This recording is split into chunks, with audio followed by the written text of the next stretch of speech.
नमस्कार।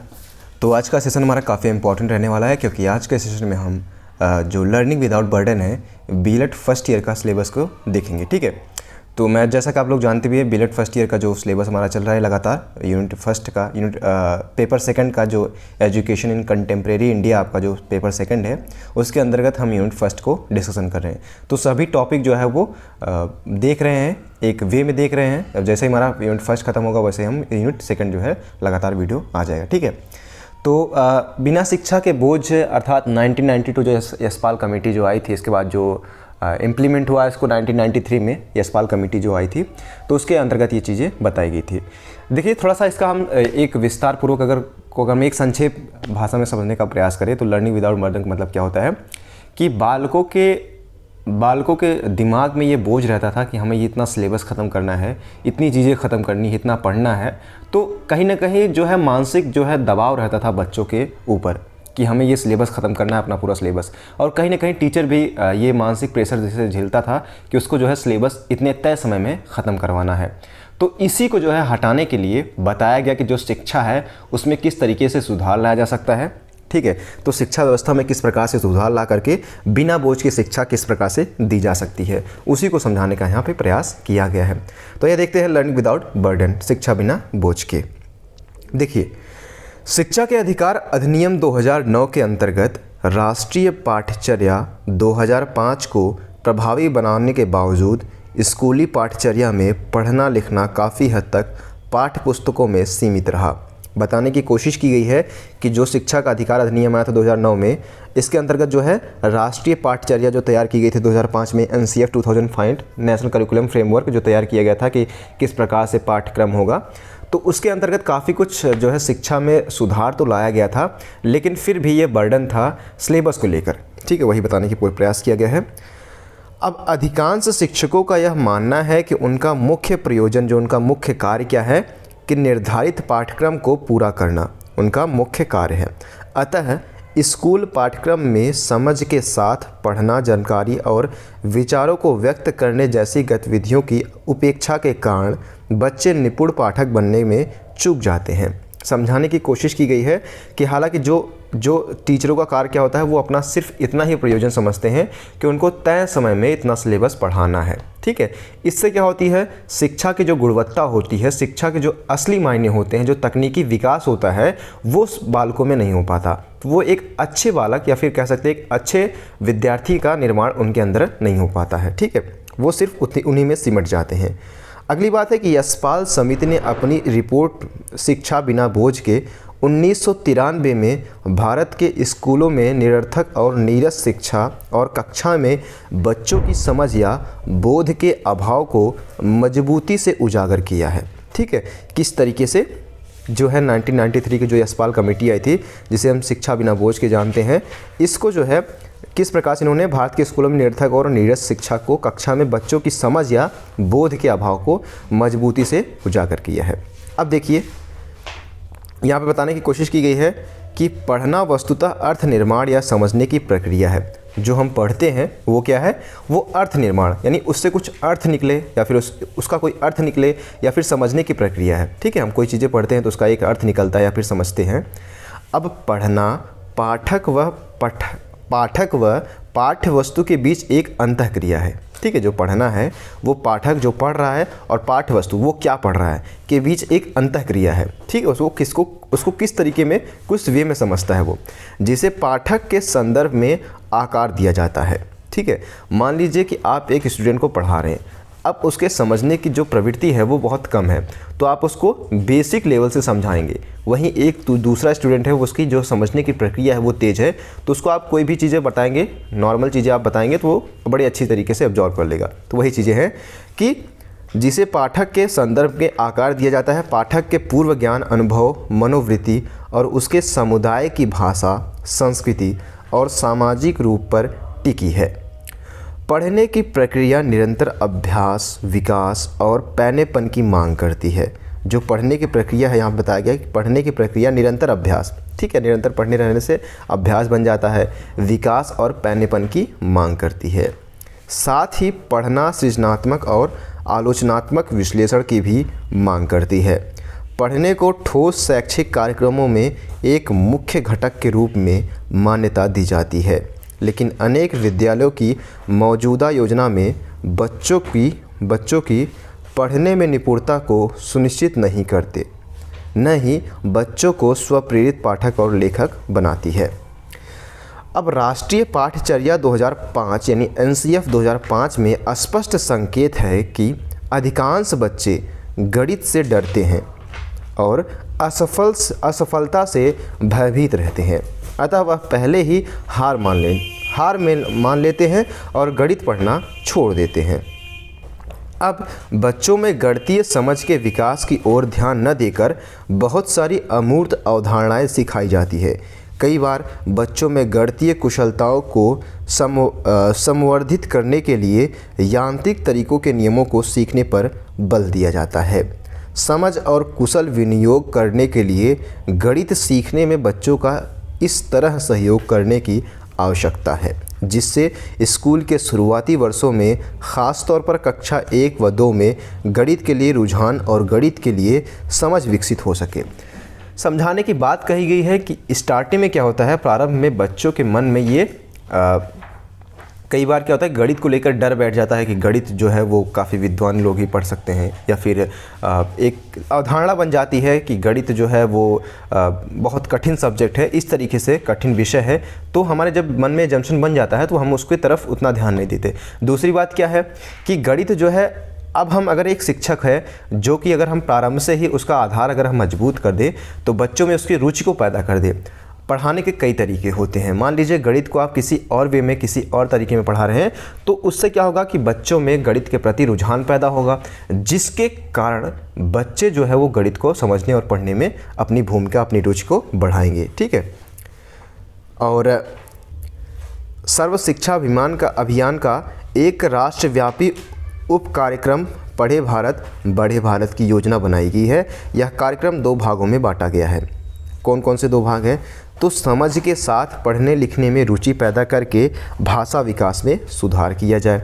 दूसरा, भौतिक और सामाजिक दुनिया से जोड़कर गणित में स्वाभाविक और सकारात्मक रुचि का विकास किया जाए। ठीक है, यानी भौतिक और सामाजिक दुनिया से जोड़ करके, मान लीजिए कि ऐसे बच्चों को आप पढ़ाइए कि आपके पास 5 अमरूद थे, अमन ने 1 अमरूद आपसे ले लिया तो आपके पास कितने अमरूद बचे? 4 अमरूद। तो ये क्या है, आप भौतिक से उसे सामाजिक से जोड़कर आप उसको गणित पढ़ा रहे हैं तो उसके प्रति उसके रुझान पैदा होगा। ठीक है, ये चीज़ आपको ध्यान देनी है। ठीक है, अब समझ के साथ जो है पढ़ने लिखने और रुचि पैदा करके भाषा का विकास भी सुधार किया जा सकता है।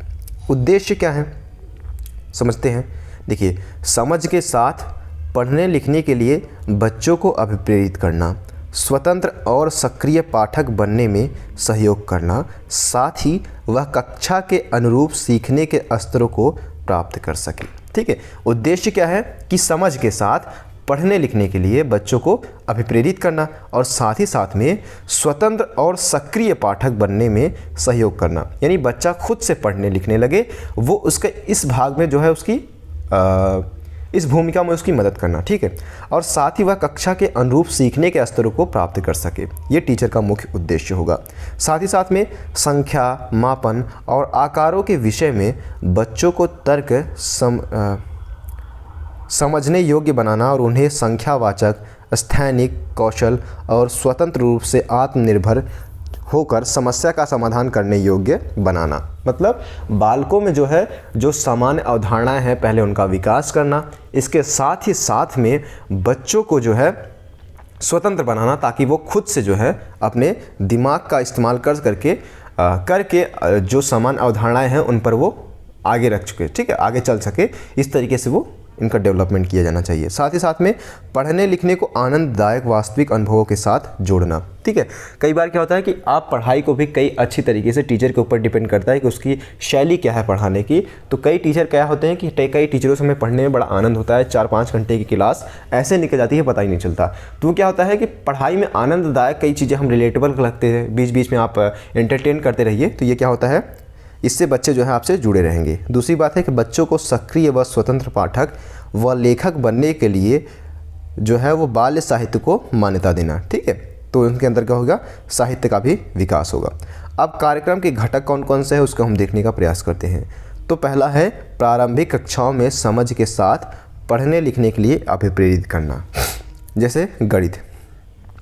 व्यवस्था स्तर के घटक की बात किया जाए तो देखिए, शिक्षा का अधिकार अधिनियम भाग 29 के अनुसार शैक्षिक प्राधिकरण NCERT, SCERT नेशनल है, ये स्टेट है, ठीक है।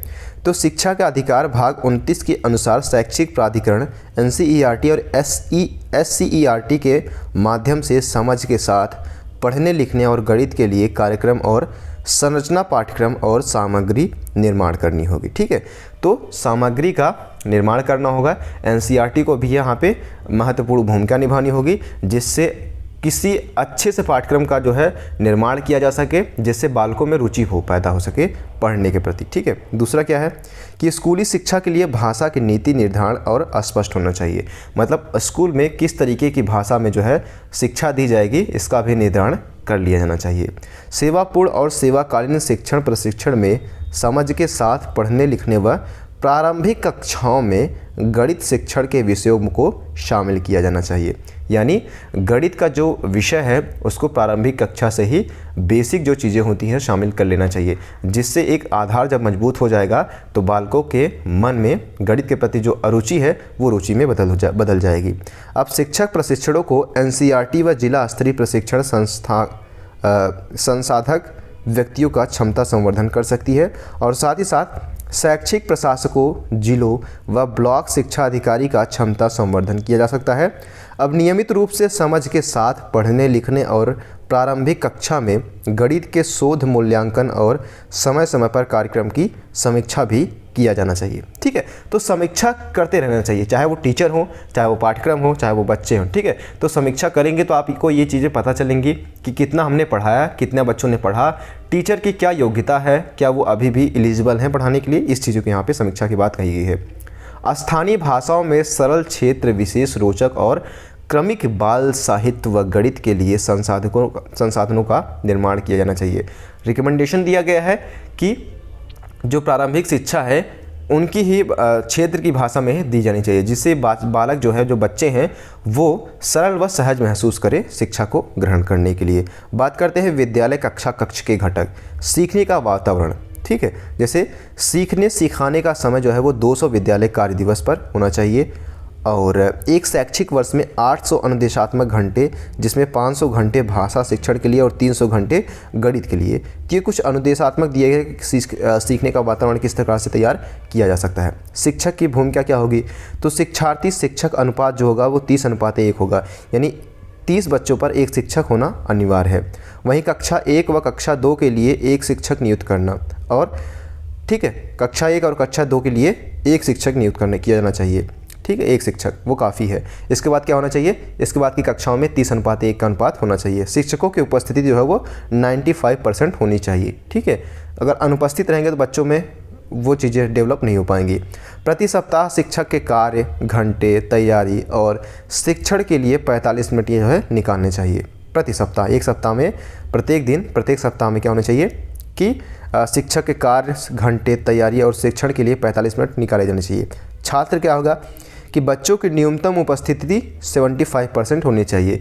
अब बच्चों की उपस्थिति के लिए आप क्या कर सकते हैं, कई तरीके से सहयोग कर सकते हैं। जैसे सरकार तो करती ही है, आप भी जो है, जो शिक्षक हैं, अगर आप एक शिक्षक बनने जाएंगे तो आपका भी ये कर्तव्य बनता है कि बच्चों में जो है जागरूकता पैदा की जाए ताकि वो विद्यालय आए, और बच्चों की अभिस्वीकृति के द्वारा आत्मविश्वास व सकारात्मक आत्मधारणा का विकास किया जाना चाहिए। वहीं बात किया गया है कि शिक्षकों की क्षमता का संवर्धन करना, यानी बढ़ाना। समझ के साथ पढ़ने लिखने के संबंध में शिक्षकों की क्षमता का संवर्धन किया जाना चाहिए, जिसे हम टीचर ट्रेनिंग के माध्यम से या डाइट के माध्यम से समझ सकते हैं। भाषा शिक्षण का प्रगतिशील दृष्टिकोण यहाँ पे उपयोग किया जाना चाहिए। साथ ही साथ में बच्चों की खूबियों और उनके बीच अंतर को पहचान कर उनके आधार पर कक्षा में बच्चों को सफलता प्राप्त कराना चाहिए। मान लीजिए किसी बच्चे को जो है इंटरेस्ट स्पोर्ट में है तो उसकी खूबियों को पहचानना चाहिए और उसको प्रोत्साहित किया जाना चाहिए, ठीक है। किसी बच्चे को जो है विज्ञान पढ़ना अच्छा लगता है तो उसकी रुचि के हिसाब से उसको पढ़ाना चाहिए। ये चीज़ें बताई गई है, मतलब उसको मोटिवेट किया जाना चाहिए। अब शिक्षक के लिए परामर्श व सहायता प्रणाली और मूल्यांकन की बात किया जाए तो अभिव्यक्ति एवं अभ्यास के अवसर, अवलोकन करने और सीखने के अवसर शिक्षकों को मिलना चाहिए, ठीक है। अभिव्यक्ति मतलब अपने आप को अभिव्यक्त करना एवं अभ्यास के अवसर व अवलोकन करने और सीखने के अवसर शिक्षकों को मिलना चाहिए।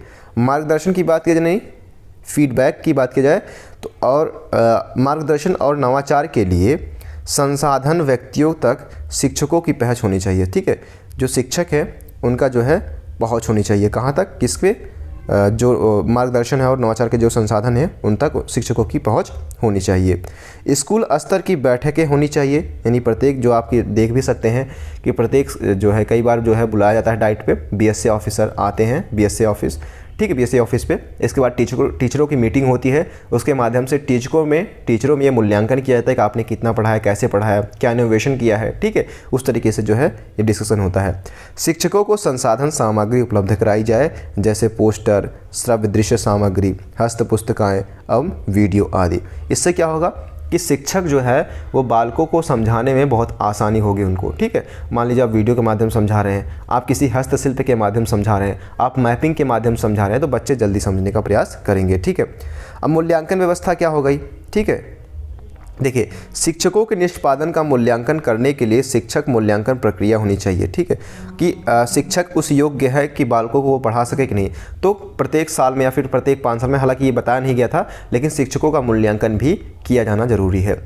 कक्ष की स्थिति कैसे होनी चाहिए, तो प्रकाश की व्यवस्था होनी चाहिए, यानी प्रॉपर लाइटिंग आनी चाहिए, बैठने की उचित व्यवस्था होनी चाहिए, साथ ही पढ़ने का कोना होना चाहिए, गतिविधि का कोना होना चाहिए, कविता कोना होना चाहिए, सूचना पट और आदि होना चाहिए। ठीक, सबके लिए अलग अलग यहाँ पे डिपार्टमेंट वाइज यहाँ पे कमरों का उचित व्यवस्था होनी चाहिए, श्यामपट की उचित व्यवस्था होनी चाहिए, वही बेसिक चीज़ें। ठीक है, कक्ष में भाषा का उसी प्रयोग होनी चाहिए, तो कक्ष में सरल एवं शुद्ध भाषा होनी चाहिए एवं बच्चों की मातृभाषा में शिक्षण जो है देना चाहिए, ताकि वो समझने में उनको आसानी हो। अगला क्या है कि यशपाल समिति द्वारा शिक्षा बिना बोझ के दिए गए कौन कौन से सुझाव हैं उसको समझने का प्रयास करते हैं, ये इम्पॉर्टेंट है। तो प्रोफेसर यशपाल के नेतृत्व में 1993 में एक शिक्षा समिति गठित की गई थी। इसके सुझाव मुख्य हैं। कौन कौन से शिक्षा सुझाव हैं उसको समझने का प्रयास करते हैं। कैसे कि शिक्षकों को पुस्तक लेखन कार्य में प्रशिक्षण प्रदान करना चाहिए। ठीक है, जो शिक्षक हैं उनको पुस्तक लेखन और कार्य में प्रशिक्षण प्रदान करना चाहिए। साथ ही साथ में स्कूलों में सहयोग पर आधारित शिक्षण प्रणाली को बढ़ावा देने के लिए सामूहिक गतिविधियां तथा सामूहिक उपलब्धियों को बढ़ावा देना चाहिए। ठीक है, साथ ही साथ में पाठ्य पुस्तकों को स्कूली संपत्ति समझा जाए, जो पाठ्य पुस्तक है उनको स्कूली संपत्ति समझा जाए। और पाठ्यक्रम निर्धारण तथा पाठ्य पुस्तकों को तैयार करने की प्रक्रिया में शिक्षकों की सहभागिता पर बल देना चाहिए, यानी शिक्षकों की राय लेनी चाहिए कि हाँ पाठ्यक्रम जो है किस तरीके से तैयार किया जाए, क्योंकि वो बच्चों को पढ़ा रहे हैं तो उनको अच्छी तरीके से पता होगा कि बच्चे किस वे में समझ रहे हैं। तो जब उनकी भूमिका होगी तो पाठ्यक्रम उसी के अनुरूप जो है तैयार किया जाएगा। गृह कार्य के लिए तथा विद्यालय में पाठ्य पुस्तकों तथा अभ्यास पुस्तकों के लिए समय सारणी बनाई जानी चाहिए। साथ ही साथ में विद्यालयों के नियोजन तथा निरीक्षण का काम ग्रामीण ब्लॉक तथा जिला स्तर पर शिक्षण समिति द्वारा कराया जाना चाहिए। विद्यालय के जो नियोजन है तथा निरीक्षण का जो काम है वो ग्रामीण ब्लॉक द्वारा या फिर जिला स्तर पर शिक्षण समिति द्वारा कराया जाना चाहिए। ठीक है, जो विद्यालय का नियोजन जो कार्य है, निरीक्षण का कार्य है, वो ग्रामीण ब्लॉक या फिर जिला स्तर के द्वारा जिला स्तर पर शिक्षण समिति द्वारा कराया जाना चाहिए। साथ ही साथ में गृह कार्य पाठ्य पुस्तक से हटकर होना चाहिए। ठीक है, जो कुछ अलग हो। ठीक है, गृह कार्य वही नहीं कि जो आपने पढ़ाया वही गृह कार्य दे दे, तो ये चीज़ें नहीं है। साथ ही साथ में प्राथमिक कक्षाओं में बच्चों को कोई गृह कार्य नहीं देना चाहिए। ठीक है, इससे बोझ बनता है। साथ ही साथ में पाठ्य पुस्तकों को तैयार करने के कार्य में वैज्ञानिक व विशेषज्ञों को परामर्शकर्ता के रूप में शामिल किया जाना चाहिए। ठीक है, पाठ्य पुस्तकों को तैयार करने में और कार्य में वैज्ञानिक व विशेषज्ञों को परामर्शकर्ता के रूप में शामिल किया जाना चाहिए, क्योंकि वैज्ञानिक अपने तरीके से सोचेंगे और परामर्शकर्ता तो उनका जो मिला जुला रूप होगा उसी के अनुरूप जो है पाठ्यक्रम को तैयार किया जाना चाहिए। साथ ही साथ में प्राइवेट स्कूलों की मान्यता देने के लिए निर्धारित मानदंडों को अधिक कड़ा बनाया जाना चाहिए। जो प्राइवेट स्कूल हो उनको मान्यता देने के लिए निर्धारित मानदंडों से अधिक कड़ा बनाया जाना चाहिए। ठीक है, कई बार क्या होता है कि जो प्राइवेट स्कूल होते हैं वो कड़ाई से पेश आते हैं और कई बार क्या होता है कि अधिक फीस ले लेते हैं, तो इनके लिए प्रावधान किया जाना चाहिए, कड़ाई का जो है साथ इनके साथ आना चाहिए। ठीक है, जिससे कि बच्चों का हनन ना हो सके अधिकारों का। साथ ही साथ में छात्रों, शिक्षकों और अभिभावकों के लिए शिक्षा दर्शन नामक एक नियमित दूरदर्शन नामक कार्यक्रम शुरू किया जाना चाहिए जिससे पेरेंट्स में उनके शिक्षा के प्रति जागरूकता पैदा हो और वो अपने बच्चों को विद्यालय में नियमित रूप से भेजें। ठीक है।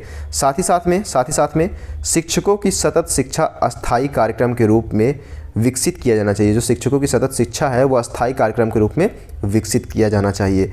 अब मूल्यांकन की अगर बात किया जाए तो यशपाल समिति का मूल्यांकन की अगर बात किया जाए तो 1993 में यशपाल समिति का गठन एक व्यवहारिक समस्या के समाधान हेतु कम किया जाए और बस्ते का भार कैसे कम किया जाए, इस समिति ने उसे संस्तुतियों में सैद्धांतिक रूप दे दिया कि कोई भी ऐसा सुझाव नहीं दिया जिसकी व्यवहारिकता हो और समस्या का समाधान हो सके। समितियों के अनुसार कार्य योजना प्रस्तुत करे। देखिए यहाँ पे समझाने का प्रयास किया गया है कि जो है यशपाल समिति ने जो वर्तमान समय जो उस समय की जो शिक्षा व्यवस्था थी, बालकों पर बोझ ज़्यादा था, पाठ्य पुस्तक जो है हैवी थे, बच्चों को जो है पहले क्या होता था कि लोगों के मन में ये एजम्पशन बन गया था कि बड़ी किताबें पढ़कर जो है वो शिक्षा ग्रहण कर सकते हैं और वो अच्छी शिक्षा होगी, जबकि ये यशपाल समिति ने इन्होंने बताया कि ज़रूरी नहीं है कि अगर किताबों का बोझ बढ़ा दिया जाए तो शिक्षा व्यवस्था भी अच्छी होगी। ठीक है। शिक्षा व्यवस्था अच्छी बनाने के लिए पहले हम क्या करेंगे, शिक्षा का जो बोझ है वो बालकों से हटाना पड़ेगा। तो ये कुछ बेसिक चीज़ें थी जो कि यशपाल कमेटी के अंतर्गत हमने चीज़ें देखी है। एक बार फिर थोड़ा सा रिवाइज कर लीजिए, थोड़ा सा 2 मिनट लगेगा। ठीक है। देखिए हमने अभी इसके बारे में देखा 2005-2009 के बारे में देखा, इसके बाद 1993 यशपाल कमेटी के बारे में हमने पढ़ा। ठीक है। मनोवृत्ति के बारे में, इसके बाद हमने थोड़ा सा इसके बारे में समझने का प्रयास किया। सर्व शिक्षा अभियान के बारे में जो मेन चीज़ मोटो था कि सब पढ़े भारत और बड़े भारत की बात में हमने समझने का प्रयास किया है। इसके अंतर्गत 2 चीज़ें हमने देखी, भौतिक और सामाजिक दुनिया को जोड़कर गणित को जो है कितने अच्छे तरीके से समझाया जा सकता है और समझ के साथ पढ़ने लिखने में रुचि पैदा करके भाषा का विकास में सुधार किया जा सकता है। ठीक है। साथ ही साथ हमने उद्देश्य को समझने का प्रयास किया है। ठीक है। उद्देश्य को समझने का प्रयास किया है, जैसे कि समान जोड़ घटाना गुणा भाग हो गया, पढ़ने लिखने का आनंददायक बनाया जाए। ठीक है। इस तरीके से हमने समझने का प्रयास किया है। कार्यक्रम के घटक के अंतर्गत हमने देखा है कि प्रारंभिक कक्षाओं के समझ के साथ पढ़ने लिखने के लिए अभिप्रेरित किया जाए और गणित को जो है विशेष फोकस में रखा जाए, आधार उनका मजबूत किया जाए। साथ ही साथ में NCERT और SCERT का जो है विशेष दायित्व होना चाहिए कि पाठ्यक्रमों को जो है बिना बोझ होने सिलेबस को कम किया जाए और उनके जो है रुचिपूर्ण बनाया जाए। ठीक है। इस तरीके से हमने समझने का प्रयास किया है।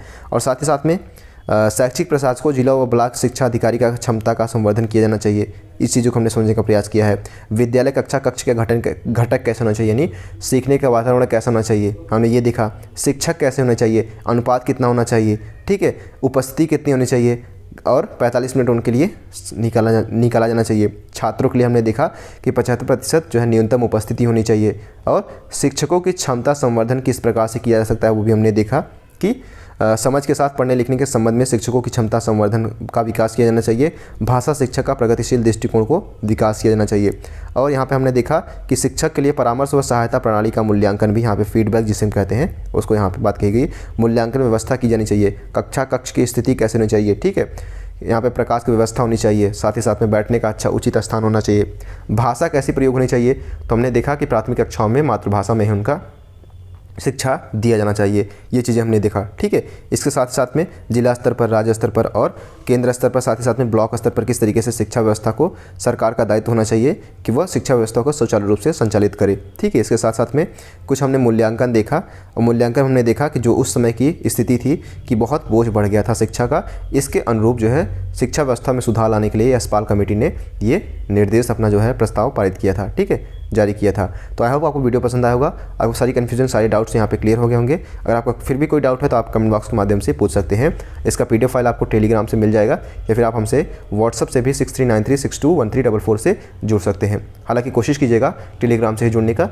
Thank you so much. Keep loving, keep supporting and keep stay with us. Last topic है वो भी खत्म हो जाएगा, हमारा यूनिट 2 जल्द ही आने वाला है।